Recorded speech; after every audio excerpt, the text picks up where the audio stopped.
God of War is my all-time favorite game series. The first game was released on March 22, 2005 exclusively for the PS2 by Santa Monica Studios, who have stayed strong with the series for almost 20 years, 4 console generations, and a reboot, all while maintaining one continuous storyline and character arc. For this series I'll be going in release date order, so we're starting with the OG, then God of War 2, the first of the PSP Origins collection, Chains of Olympus, the finale of the Greek saga, God of War 3, the second PSP game, Ghost of Sparta, the first game in the timeline, Ascension, the 2018 reboot, Ragnarok, and then ending it off with the Ragnarok DLC, Valhalla. And no, I'm not gonna play the damn phone game. So without any further ado, let's go to where it all began. Hello, America. I'm gonna be the money president. The game actually begins at the ending with a scene that YouTube really doesn't like when people use it in their videos. So I'm just gonna paraphrase. Kratos, who will be our very flawed hero for the entire series, says that the gods of Olympus have abandoned him, so he, takes a step off a very tall mountain in hopes that when he gets to the bottom he will have a very long nap. However, I will play the narration that happens as Kratos is falling. And Kratos cast himself from the highest mountain in all of Greece. After 10 years of suffering, 10 years of endless nightmares, it would finally come to an end. Death would be his escape from madness. But it had not always been this way. So the game really begins with Kratos as a servant of the gods on a ship full of monsters. We assume he's there to rescue the crew. We get into our first fight of the series as Kratos kills the monsters. This is also when we get to use the 2 best weapons ever created for a hack and slash game, the Blades of Chaos, which are also the only weapons that Kratos will keep for the rest of the series. Yes, I know they're technically called different things in 2 and 3, but come on, everybody knows that they're just the same thing. After defeating the enemies, Kratos opens up the hatch by doing something you never see in games nowadays, mashing the right trigger. After going inside, a giant serpent thing attacks Kratos, and after defeating the serpent, we get our first official badass Kratos QTE takedown. The serpent slithers away as Kratos runs into somebody on the ship who gets very scared and tells Kratos to stay away from him for some reason. Kratos goes back to the deck and the serpent crashes up through the ship, and Kratos defeats it again before jumping through the hole it left and boarding another ship to find everyone pinned down by a group of archers. A man rejoices in seeing Kratos, saying the gods have answered his prayers and sent Kratos to save them just before getting an arrow to the back of the head. Kratos makes his way to the front of the ship and finds a room of women screaming locked behind a door, begging for him to find the captain's key to free them. Kratos goes across a rope to yet another ship where he finds a shrine to Poseidon, who gives Kratos his first magical ability, Poseidon's Rage, where Kratos can summon a lightning strike that knocks down or kills all enemies around you depending on how much you upgraded. Here's the thing though, Poseidon's Rage is by far the best magic attack in the whole game. Every other ability that you earn from the other gods later is completely useless compared to how helpful Poseidon's Rage is during combat. So Kratos goes to the deck to find the serpent attacking the captain and his men. The captain tries to run away but is stopped and eaten by a second serpent, and then a third pops out of the ship. Cause this ain't no regular serpent creature, it's a motherfucking Hydra. In the Hydra fight, you have to defeat one head and then pin it to the ship with whatever this platform is supposed to be, and then do the same thing to the other head before climbing up to face the big boy. The main head of the Hydra took me an annoying amount of time. I didn't even die, it just took forever. Like you have to stand and wait for it to bite down to attack, but even if you attack it, sometimes it'll just move away a second later anyway. And if you try to hide behind this pillar, it'll just roar at you and knock you off the platform. You also have to defeat it 3 times, smashing into the pillar before you can finally stab the head through the spike in another badass takedown. After defeating the Hydra, you can hear someone yelling for help inside its mouth. Kratos goes inside to find the captain, trying not to fall into the Hydra's stomach, so he pulls him up. Thank you! Thank the gods you came back for me! I didn't come back for you. No! Nowadays, we all know how bad Kratos is at the beginning of his journey, but to anyone back in the day who blindly picked this game up expecting Kratos to be another good-hearted hero like most video game protagonists, this would have actually been a pretty shocking moment. Even now, I think a lot of people forget just how straight up evil Kratos is sometimes in the original games. Kratos goes back to the first ship and opens the door with the captain's key to find the women inside being slaughtered. And now you'll probably notice a thing about these early God of War games. Whenever a cutscene is important, it'll look like this, but the rest of the time it'll look like what you've already seen. It's a lot more noticeable in God of War 2, but I thought it was worth pointing out here.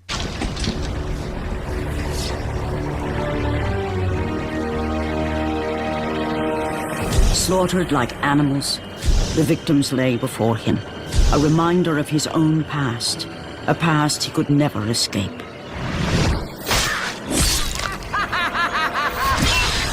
His only solace was the sea, endlessly sailing from one harbor to the next in service to the gods of Olympus.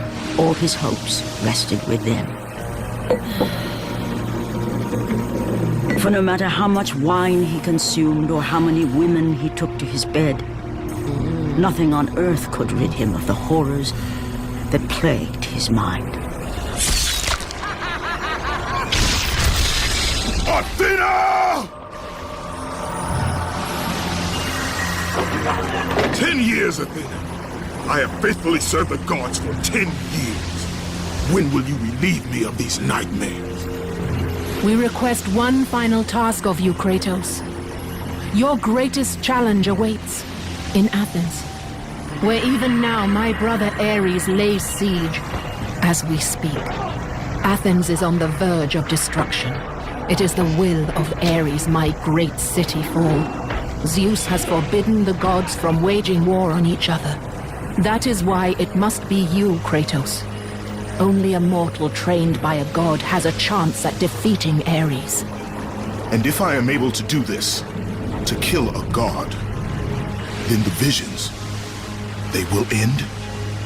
Complete this final task, and the past that consumes you will be forgiven.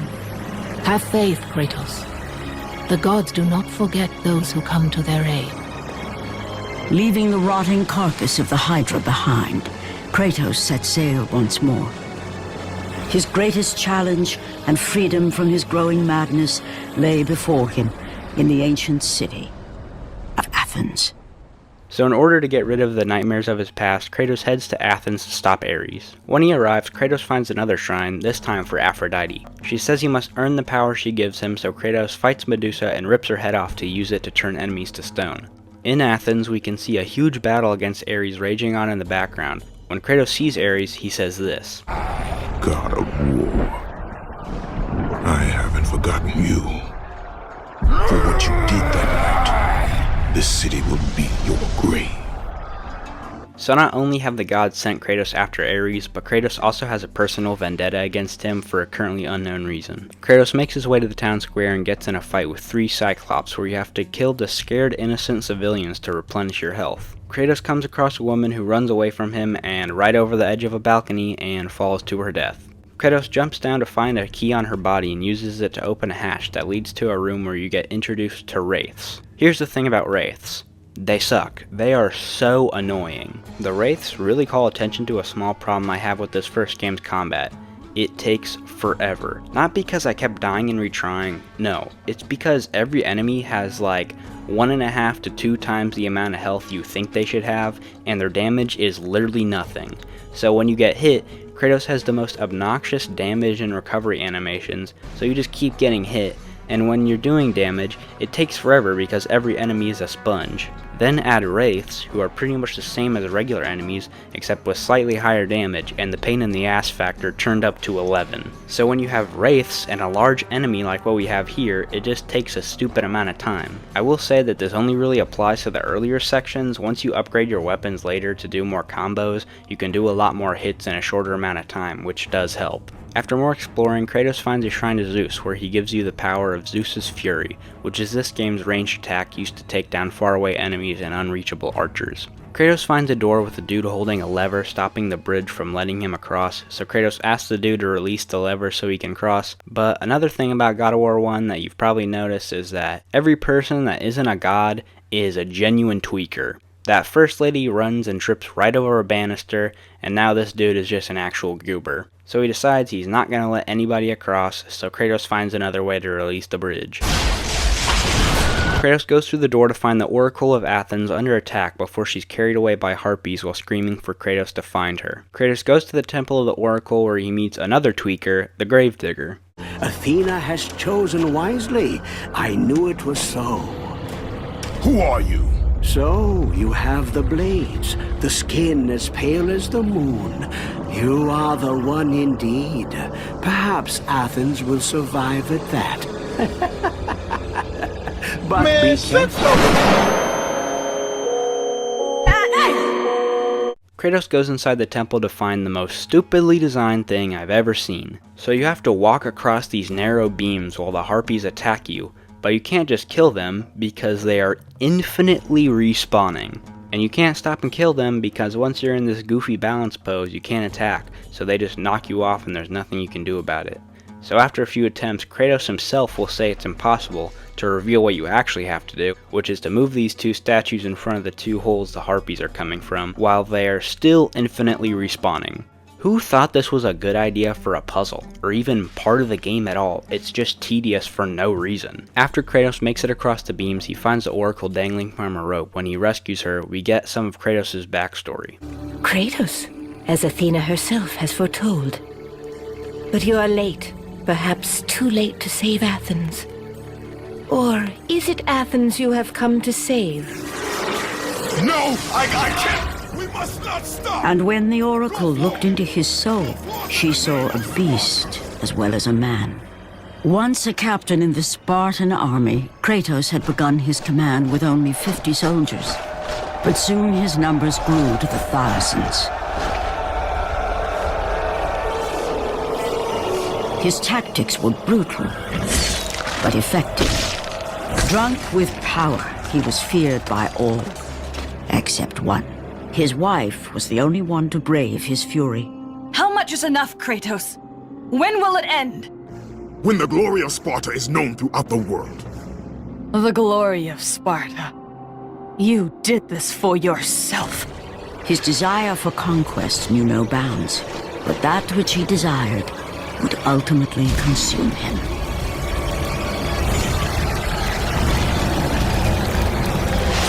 By the gods, why would Athena send one such as you? Stay out of my head! Choose your enemies wisely, Kratos. Your brute strength alone will not be enough to destroy Ares. Only one item in the world will allow you to defeat a god. Pandora's box, which lies far beyond the walls of Athens, hidden by the gods across the desert to the east. But be warned, Kratos. Many have gone in search of Pandora's box. None have returned. This scene sets in motion the rest of the game. Kratos needs to find Pandora's box and open it in order to defeat Ares. We also learn that he used to be a servant of Ares, he has a wife and daughter, and used to have regular skin, and now he looks like this. So Kratos goes across a rather interesting looking bridge and through the sewers all the way back to the gates of Athens and through a door the Oracle unlocked into the Desert of Lost Souls to find Kronos, who has Pandora's temple chained to his back as punishment. And after wandering around to find the Achilles sirens and making a path through the sand, Kratos finally finds the horn he needs to call Kronos. Thank God, finally. What the fuck? The horn randomly disappears in the wind, and after finding more sirens, it just appears again. After making it to the entrance of Pandora's temple, Kratos meets who you might assume is another tweaker by the looks of him, but actually turns out to be just a genuine freak of nature. I can state without a doubt that it's an actual goblin. The first thing you do when you enter the temple is pull a lever that releases a crank and shines a beam of light towards a door with a skull on it. You can use the crank to move the center room of the temple and find other paths. The door that the beam of light guides Kratos to has a skull-shaped hole in it, and rotating the center room will reveal a second door with carvings of Zeus's daughter with two missing. So for now the mission is to find the skull and the two missing carvings. First stop takes Kratos to a shrine of Artemis where she gives Kratos her blade before he goes through the shrine into the Challenge of Atlas, where you fight some tougher versions of the previous enemies to get familiar with the blade, which actually feels really cool to use.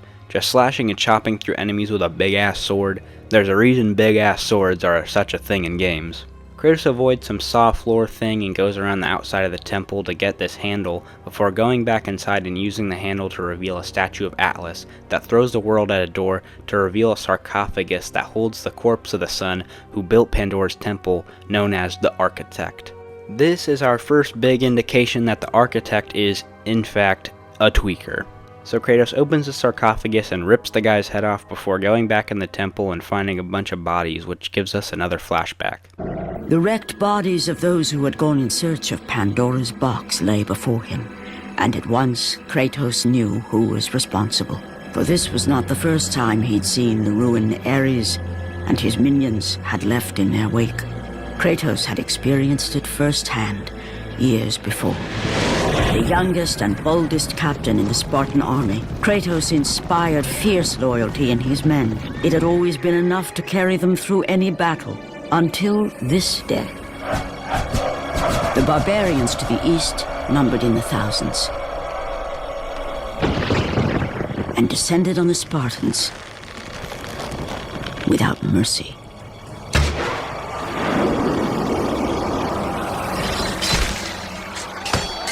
The battle lasted near hours.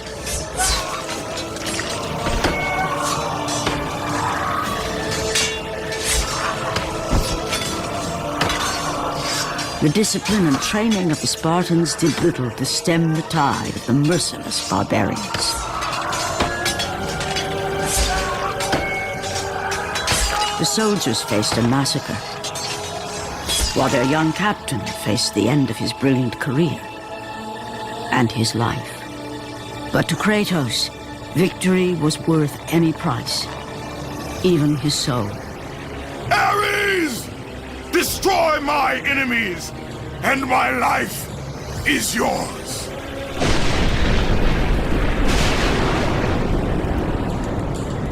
That desperate call for aid would come to haunt Kratos for all his days.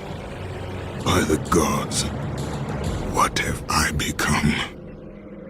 So we see that Kratos gives his life to Ares just as he was about to die, but we're gonna have to wait until later to see what actually happened next. Kratos puts the skull in the door and goes deeper into the center of the temple that leads him up a ladder into the Challenge of Poseidon. You fight a bunch of guys, climb around, and find the first carving of Zeus's daughter. When you go back inside the temple, Kratos finds a ton of soldiers in cages hanging from the ceiling and a door that says it requires a sacrifice, along with a dude that Kratos himself instead of making a sacrifice. Kratos lowers someone down from the ceiling and he thanks Kratos and asks him to break the cage, but like I said earlier, Kratos can be one evil son of a bitch sometimes. So after pushing the cage into the room, Kratos roasts the guy alive to make his way forward and get Poseidon's trident, which is used to swim. So Kratos goes through an underwater tunnel to find the second carving. Kratos goes through the water and puts the carvings in the door to find a room that just straight up gives you a free health and magic upgrade, along with a bunch of orbs to upgrade your weapons and abilities. And the game is literally telling you shit is about to get rough. Kratos goes through the water in the very center of the temple to find the Challenge of Hades. This is when centaurs get added into the mix, where you have to sacrifice them by killing them, but only in a small circle before a platforming section that leads you into a maze where you have to find and kill every enemy in the maze without dying to open a door where you can rise up the statue of Hades to shine a light through a tunnel where you have to dodge these flaming boulders, fight a bunch of enemies, and go through more annoying ass narrow beams, except now there's a bunch of spinning blades coming after you. Kratos finds a wheel and spins it, which pulls the chain on this gate tight so that we can get the first actually good God of War boss fight against Pandora's Guardian, which looks big and scary at first, but once you knock its armor off you can see that it's actually just a big skinwalker. So Kratos shoots a flaming log through its chest to go through the gate and find the body of the architect's second son. This architect guy is officially a true blue tweaker. After taking the second son's head, Kratos finds a shrine to Hades and gains the final magical ability, the Army of Hades, which summons these spirits that'll help you in combat. Kratos puts the second skull in another door and lines up all the rings so that the light beam will shine into another crystal, and when they join, the temple begins to shift and the freak of nature watches as the statue of Zeus rises from the temple. Kratos goes to the top of the temple where we get another flashback. Kratos had been in service to the gods long enough to know the Harpy had been sent as a warning, a reminder from his former master of the decision that had cost Kratos everything. Had it been that long since he'd almost met his end at the hands of the barbarians? That long since he'd traded everything to save himself? Ares! The sky split apart, and the god of war stepped through. Descending from Olympus, He saw the makings of a god in a mere mortal. Ares would save Kratos. He would turn him into the perfect warrior, his servant on Earth. Only a simple pledge of loyalty was required. My life is yours, Ares. From this day, I shall carry forth your will. And his fate was sealed. As promised, Ares rescued his new disciple, bringing forth the power of a god, destroying those who would slaughter Kratos and his men.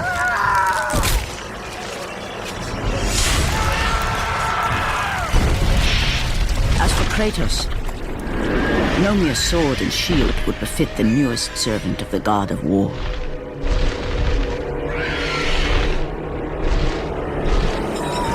The blades of chaos, forged in the foulest depths of Hades. Once attached, the chains remained so, chained and seared to the flesh, a part of the bearer's body, a permanent reminder of Kratos' pledge. In return, ultimate power. The rage of Ares exploded from within. But soon, he would learn the true cost of such power. A cost too high even for Kratos to pay. Wretched beast! I know who it is you serve. Return to your master. Tell the god of war I am his no longer. Tell him he is not safe while I walk the earth. I will find Pandora's box. And I will use it to see him tremble and fall before me. So now we see exactly what happened when Kratos pledged to Ares. The blades of chaos were permanently burned onto his skin, and he became Ares' servant for life. After that flashback, Kratos goes to the Cliffs of Madness, where you need to find 2 necklaces to release a bridge. First up is the green necklace that you can get from doing this block puzzle, which will also release a rope that leads to the room where you have to move this stone to get the red necklace. And let me tell you, this spike room is some Drake's Fortune jet ski level bullshit. I don't think it would be hyperbole to say that the amount of times I died in this room is equal to the amount of times I died during the entire game beforehand. You get exactly enough time to make it. So any little error and you're dead. Anyway, Kratos puts the necklaces on the statues, the bridge is extended, and we get another flashback. The path before Kratos was clear, but still, the memories came rushing back, as familiar and permanent as the blades chained to his wrists. Memories of what he'd done in the name of Ares. Memories of how he'd become a servant to the god of war. A beast, his humanity robbed and replaced only with the will to murder. No one was safe. Entire armies fell before Kratos and the soldiers who followed him on his unending path of conquest, all in the name of his master. Those who offered resistance of any kind were dealt with quickly. They've built this temple to offer prayers to Athena! This entire village stands as an affront to Lord Ares! Burn this village! Burn it to the ground! Emboldened by the god of war, Kratos' army was ruthless, feared throughout the world for their brutality. All that mattered was conquest in the name of Kratos, their great leader, who had become near invincible. He feared nothing. But there was something about this temple, something forbidden. All his instincts told him he should never cross its threshold. Never step inside. Beware, Kratos. The dangers in the temple are greater than you know. But the village oracle's warning fell on deaf ears. His ambition would not be denied. All who opposed him would die.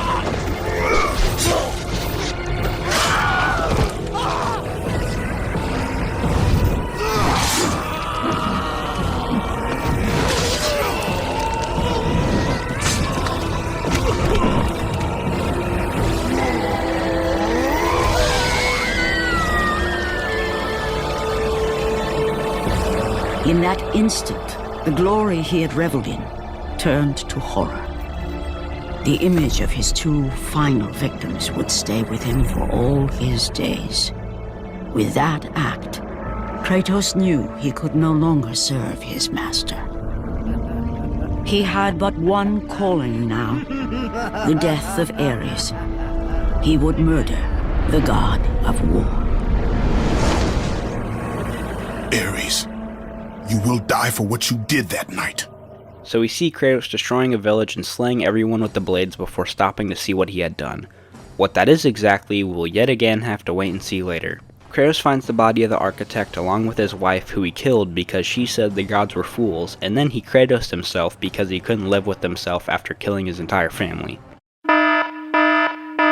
Kratos takes the wife's head and puts it into the last skull door. There's one final gauntlet of enemies, and by enemies I mean a few archers and about 5,000 harpies. And now Kratos finally makes it to Pandora's box. After 1,000 years, Pandora's box was at last freed of its confines. Kratos had found the means to destroy the god of war. Far away in Athens, Ares knew Kratos had succeeded in his quest. So, little Spartan, you've recovered Zeus's precious box, but you will not live long enough to see it opened. I will see to that. Goodbye, Spartan. You will rot in the depths of Hades for all eternity. What the fuck? He's actually aimbotting. Leave Kratos. His thoughts return to that fateful night. Even in death, the memories, the visions would not fade. For how could he forget spilling the blood of his own family?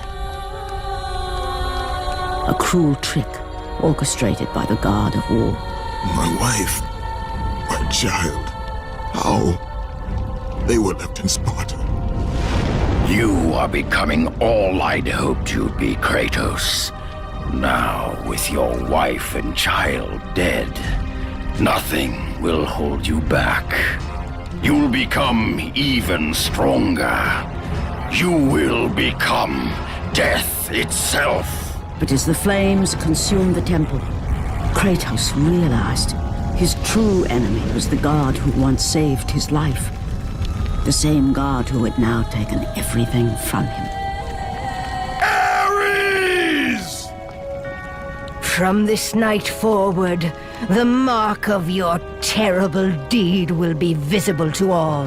The ashes of your wife and child will remain fastened to your skin, never to be removed. And with that curse, all would know him for the beast he had become.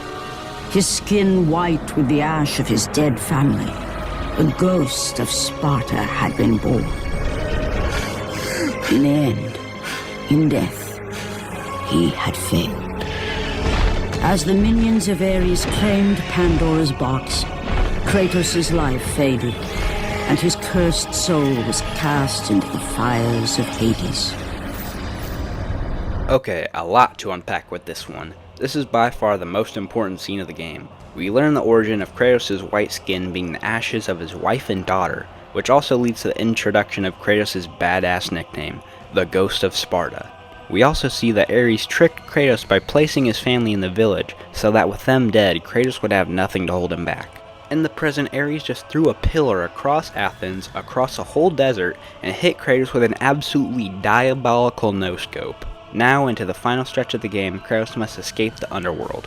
Now, I don't know why the level designers, or whoever is responsible, thought that this game really needed like 3 separate sections where all you do is mow through a stupid amount of harpies, but that's pretty much what we get here. We get some more annoying bullshit with these archers and moving platforms before we get to the hardest boss of the game, the spinning blade cylinder.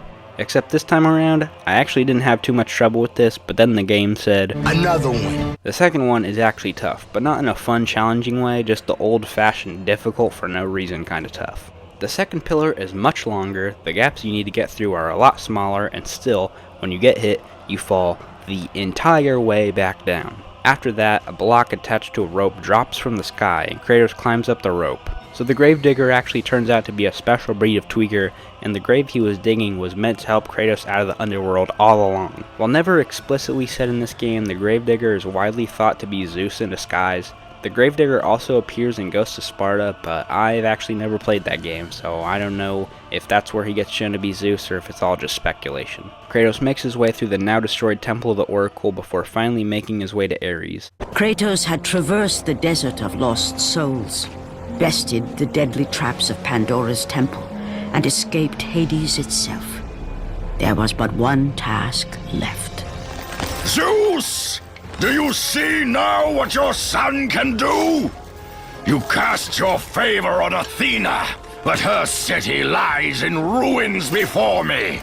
And now, even Pandora's box is mine. Would you have me use it against Olympus itself? Kratos, returned even from the underworld.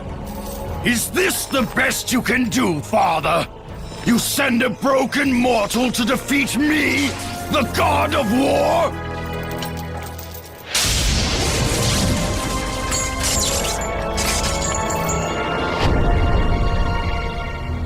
After thousands of years, Pandora's box was finally opened.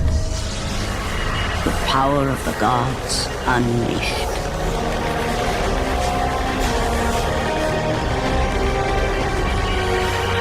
You are still just a mortal. Every bit as weak as the day you begged me to save your life. I am not the same man you found that day. The monster you've created has returned to kill you. You have no idea what a true monster is, Kratos.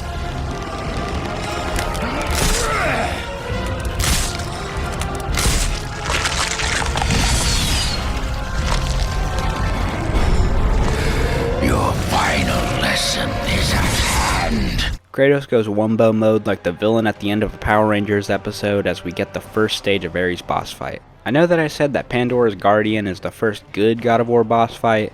Well, Ares is the first great one. He's pretty much a perfectly balanced fight. He deals a lot of damage, and he can take a lot of damage, but he also leaves himself open to attack a lot, and every now and then, he'll drop some health or magic. After the first stage, Kratos stabs Ares' crab legs through his back, so Ares straight up just opens a pocket dimension, where Kratos has to save his family from waves of himself. Do you see, God of War?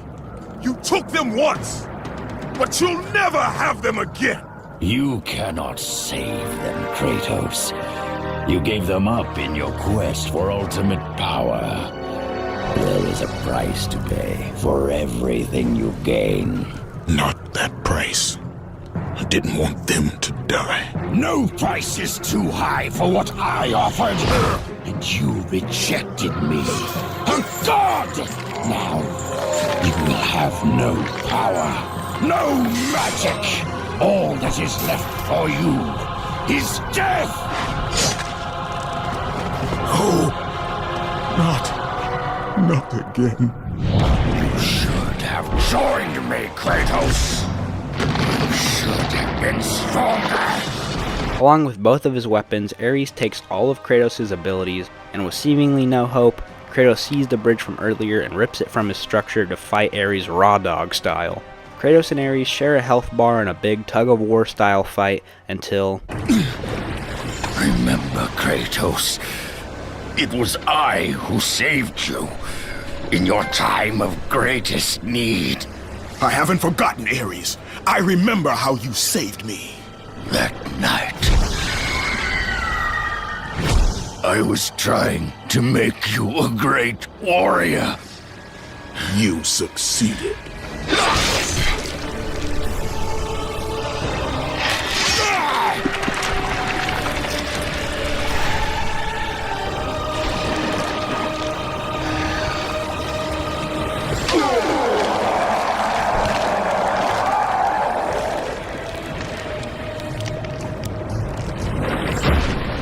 Kratos had done the impossible. A mortal defeating a god. Ares was no more.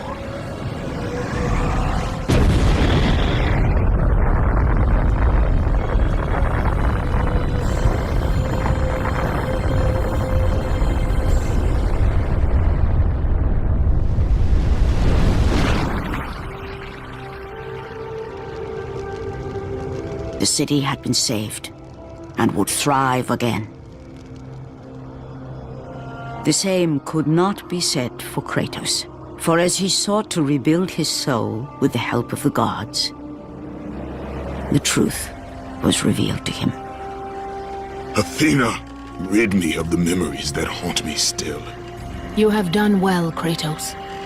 Though we mourn the death of our brother, the gods are indebted to you. We promised your sins would be forgiven, and so they are. But we never promised to take away your nightmares. No man, no god could ever forget the terrible deeds you have done. In the end, knowing the visions of his past would never leave him, Kratos made his way to the bluffs overlooking the Aegean Sea. The fate of Kratos was not as it seemed. Borne aloft like a feather, Kratos found himself risen from the sea and placed on solid earth. You will not die this day, Kratos. The gods cannot allow one who has performed such service to perish by his own hand. Ares' tactics were brutal. His path of destruction had to be stopped. But now there is an empty throne in Olympus, and a new god of war is needed. Take these stairs, Kratos. They lead to your ultimate reward. Now given a new title, Kratos takes a seat on his throne as the new god of war. And from that point forward, throughout the rest of time, whenever men rode forth to battle for good cause or for evil, they did so under the watchful eye of the man who had defeated a god. They were driven forward by Kratos, the mortal who had become the new god of war. And that was the original God of War. What a game, man. With some series I go back and wonder how such great franchises start from some pretty mediocre games. Drake's Fortune. But the same cannot be said about this game. With the game constantly introducing new enemy types and variations and giving the player new abilities every now and then, the combat stays interesting throughout the whole game. There's a reason this game sparked a franchise, because to this day, only about 8 months away from this game being 20 years old, this game is still fun as hell. Even with its age, I find God of War extremely playable, and I feel the old graphics give it some charm, at least to me, someone who grew up with a PS2. And while the game is fun for the most part, there are some sections that are extremely tedious and frustrating. So all in all, today, I'm gonna give the original God of War a 7 out of 10.